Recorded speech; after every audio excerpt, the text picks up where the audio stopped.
সারা বাংলা জুড়ে কাছে কিংবা দূরে, দাঁড়িয়ে কিংবা বসে, রাগ করে কিংবা হেসে হেসে, বাজার কিংবা রাস্তায়, যে অবস্থায় এই মুহূর্তে আমাদের ইউটিউব চ্যানেল কিংবা ফেসবুক পেজের সামনে রয়েছেন, সকলকে আরও একবার অভিবাদন আমাদের আজকের পর্বে। ইতিহাসে বলছে প্রায় ৪০০ বছর আগের বাংলায় দক্ষিণাঞ্চলের চন্দ্রদ্বীপ রাজ্যের রাজধানী ছিল বর্তমানের বাউফল উপজেলার কচুয়া। পুরো দুনিয়ার লবণাক্ত সমুদ্র চষে বেড়ানো সেই সময়ের ব্রিটিশ, পর্তুগিজ, হল্যান্ড কিংবা বর্মিস নাবিক দল তাদের জাহাজ বেড়াতো এই অঞ্চলে ব্যবসা বাণিজ্যের আশায়। তবে বাণিজ্যের পাশাপাশি তাদের আরেকটি উদ্দেশ্য ছিল সুপেয় মিঠে পানি সংগ্রহ করা। নিয়মিত আসা যাওয়াদের দ্বারা রাজ্যের নিরাপত্তা নিশ্চিহ্নের ভয়ে চন্দ্রদ্বীপের রাজা কালাই রাজ্যের দক্ষিণ দিকে প্রবাহিত খালের দক্ষিণ পাড়ে তৈরি করে ফেলেন দেশি বিদেশি সাম্পান, নৌকা কিংবা বিভিন্ন আয়তনের জাহাজ বেরোনোর ঘাট।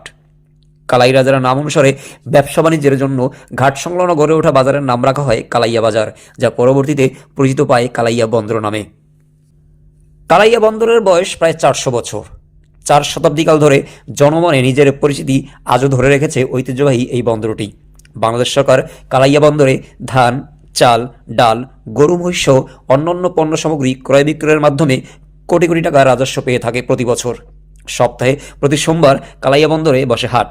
দূর দূরান্ত থেকে বিভিন্ন শ্রেণীর ব্যবসায়ীদের বিভিন্ন পণ্য সামগ্রী নিয়ে আসতে দেখা যায় এখানে। আমাদের আজকের পর্বের কেন্দ্রীয় চরিত্র থাকছে সেই কালাই রাজার কালাইয়া বন্দর। বলে নেওয়া ভালো, কালাইয়া নদী বন্দর ছুঁয়ে অনেক যাত্রীবাহী নৌযানই সার্ভিস দিয়েছে বহু বছর। তবে আমাদের আজকের পর্ব শুধু ঢাকা থেকে সরাসরি কালাইয়া বন্দরের উদ্দেশ্যে ছেড়ে যাওয়া নৌযানগুলো নিয়ে, অর্থাৎ ঢাকা, নুরাইনপুর, কালাইয়া নৌপথের নৌযানগুলো নিয়ে। ভায়া মাধ্যমে চলাচলকারী জলদানবের আর থাকবে না আমাদের আজকের তালিকায়। যেহেতু এলাকাটি দক্ষিণ অঞ্চলের এলাকা, সেহেতু যাতায়াতের প্রধান, আরামদায়ক ও সাশ্রয়ী মাধ্যম হিসাবে বিভিন্ন নাম ও আয়তনের জাহাজ ঘুরে ফিরে সার্ভিস দিয়ে গেছে কালাইয়ায়। 70-এর দশকের একদম শুরুর দিকে সাধারণের কাছে পরিচিত হাজি ও চৌধুরী কোম্পানির একতলা লঞ্চ সার্ভিস দিত বরিশাল কালাইয়া রুটে। কালাইয়া থেকে তৎকালীন সময়ে ঢাকাগামী যাত্রীদের প্রথমে সেই লঞ্চে বরিশাল এসে তারপর বরিশাল থেকে চড়তে হতো রাজধানীগামী লঞ্চে। সে সময় কালাইয়া থেকে ছোট লঞ্চে বরিশাল বন্দরে আসতে যাত্রীদের খরচ করতে হতো প্রায় 8 ঘন্টা সময়। স্বাধীনতার পরপরই এই রুটের যাত্রীরা পেয়ে যায় প্রথমবারের মতো কালাইয়া থেকে সরাসরি ঢাকা যাওয়ার সুযোগ। তৎকালীন সময় এমবি পাইকপাড়া লঞ্চটি সার্ভিস দিত এই রুটে। জানা যায় ঢাকা থেকে সন্ধ্যা 6টায় ছেড়ে দিত জাহাজটি কালাইয়ার উদ্দেশ্যে। 70 দশকের শেষ দিকে কালাইয়া রুটে সার্ভিস শুরু করে জনাব গান্ধীবাবুর এমবি পাতারাট লঞ্চটি। ঐতিহ্যবাহী খান কোম্পানির মাধ্যমে কাছাকাছি সময়ে শুরু হয় বিখ্যাত জাহাজ এমবি সিদ্দিক খানের কালাইয়া রুটে পথ চলা। সেই সাথে এলাকার বাসিন্দারা পান সর্বপ্রথম স্টিল বডির নৌযান। একসময় সিদ্দিক খানকে রিবডির উদ্দেশ্যে ডকে তোলা হলে তার অভাব পূরণ করতে কালাইয়া রুটে সার্ভিস শুরু করে খান কোম্পানির শাকিল খান ও ফেরদৌস খান। রিবডি প্রক্রিয়া শেষ করে কিছুদিনের জন্য এই রুটে আবারও ফিরে আসে এমবি সিদ্দিক খান। পরবর্তীকালে গান্ধীবাবু নিয়ে আসেন এমবি রিনা। তবে কিছুদিন পর গান্ধীবাবুর সম্পূর্ণ বহর কিনে নেয় নতুন কোনো অপারেটর। 90-এর দশকে নতুন অপারেটর হিসাবে রুটে আত্মপ্রকাশ করে নৌ সেক্টরের অবিস্মরণীয় একটি নাম পারাবত বহর। পারাবত বহরের প্রথম নৌযান এমবি পারাবত 1কে তারা নিয়ে আসেন ঢাকা, নুরাইনপুর, কালাইয়া রুটে। তাছাড়া জনপ্রিয় জাহাজ এমবি নাজমা খান পটুয়াখালী থেকে সরে এসে খান কোম্পানির অধীনেই এই কালাইয়া রুটে যুক্ত হয়। বরিশালের সার্ভিসে থাকা এমবি সাত্তার খান 1কে পটুয়াখালী রুটে যুক্ত করার সুবাদে তৎকালীন পটুয়াখালীতে সার্ভিসে থাকা নাজমা খানকে দেওয়া হয় কালাইয়া কাপানোর দায়িত্ব। 2006-7 সালের দিকে পারাবত 1-এর মালিকানার দায়িত্ব নেয় Messrs Sheikh Brothers Shipping corporation.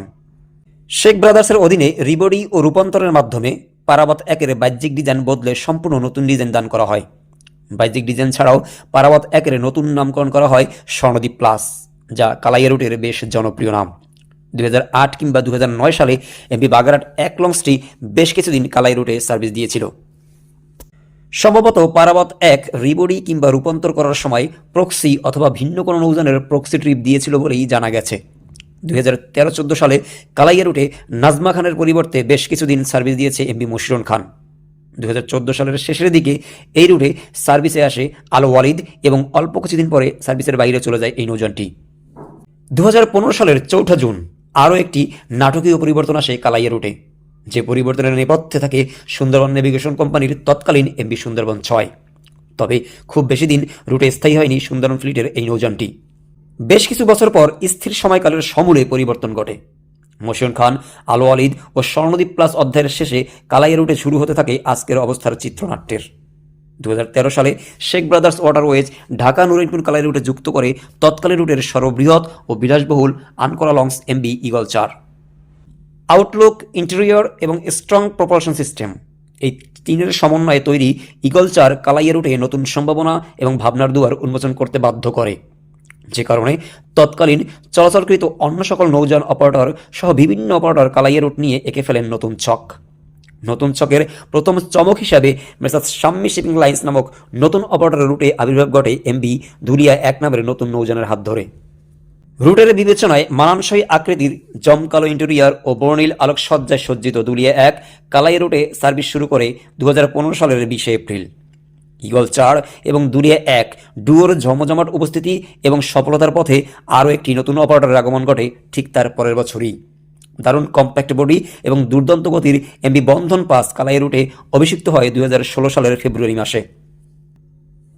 তিনটি নতুন নৌযানের সাথে রুট বেশ জমজমাম হয়ে উঠলেও ইগল বহরের সনদী প্লাস অনিয়মিত সার্ভিস এবং গুণে মানে পিছিয়ে পড়ার কারণে ঠিক পরের বছরই আগমন ঘটে বদলি নৌযানের। পারাবত বহর থেকে সবচাইতে কম সময়ে ছিটকে পড়া পারাবত 14 অধিগ্রহণ করে ইগল বহর তাদের অধীনে 2017 সালের মাঝামাঝি সময়ে যুক্ত করে কালাইয়া রুটে। নতুন এই পারাবতকে রুটে যুক্ত করার সুবাদে রুট থেকে বিদায় নেয় দীর্ঘ সময়ে রুটে সার্ভিসের সুবাদে জনমনে স্থান করে নেওয়া প্রাক পারাবত 1 তথা স্বর্ণদ্বীপ প্লাস। এখন অবধি রুটে চলাচলকারী সবচাইতে বড় আকৃতির নৌযান হিসেবেও পরিচিত এই পারাবত 14, যা ইগল বহরে প্রস্তাবিত ইগল 5 নামে পরিচিত। বিআইডব্লিউটি এর অনুমোদন অনুযায়ী ঢাকা নুরাইনপুর কালাইয়া রুটের ঘাটসমূহ যথাক্রমে ঢাকা, ফতুল্লা, কাঠপট্টি, চাঁদপুর, দুলিয়া, কালীছড়ি, কেশবপুর, গাজীমাঝি, নারায়ণপুর, তাঁতেরকাঠি, তালতলি, নিমদি, কচুয়া এবং কালাইয়া। নাব্যতা সংকট সহ বিভিন্ন কারণে ফতুল্লা ও চাঁদপুরের পরে এখন কেবল দুলিয়া, নিমদি এবং কালাইয়া ঘাট সচল রয়েছে। বর্তমানে এমবি ইগল 4 ও 5, বন্ধন 5 এবং দুলিয়া 1 এই 4টি নৌযান রোটেশন করে মাসিক মোট 7 থেকে 8টি আপডাউন ট্রিপ দিয়ে থাকে উক্ত রুটে। যদিও কিছুদিন আগে ইগল 8 নৌযানটি কালাইয়া রুটে নতুন সংযোজিত হয়েছে। ঈদ মৌসুমে রোটেশনের পরিবর্তে ইগল 4 ও 5 একই দিনে এবং বন্ধন 5 ও দুলিয়া 1 একই দিনে চলাচল করছে বিগত বছর ধরে। 4টি নৌযান নিয়মিত সার্ভিস দিয়ে থাকলেও পূর্বের মতো বর্তমানেও বিভিন্ন নৌযানকে প্রক্সি ট্রিপে প্রায়শই দেখা যায় কালাইয়া বন্দরে ভিড়তে।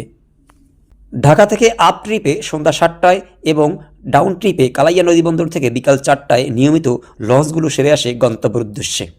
ঐতিহ্যবাহী কালাইয়া খালটি প্রাচীনকাল থেকেই বড়সড় এবং গভীরতাও ছিল বেশ।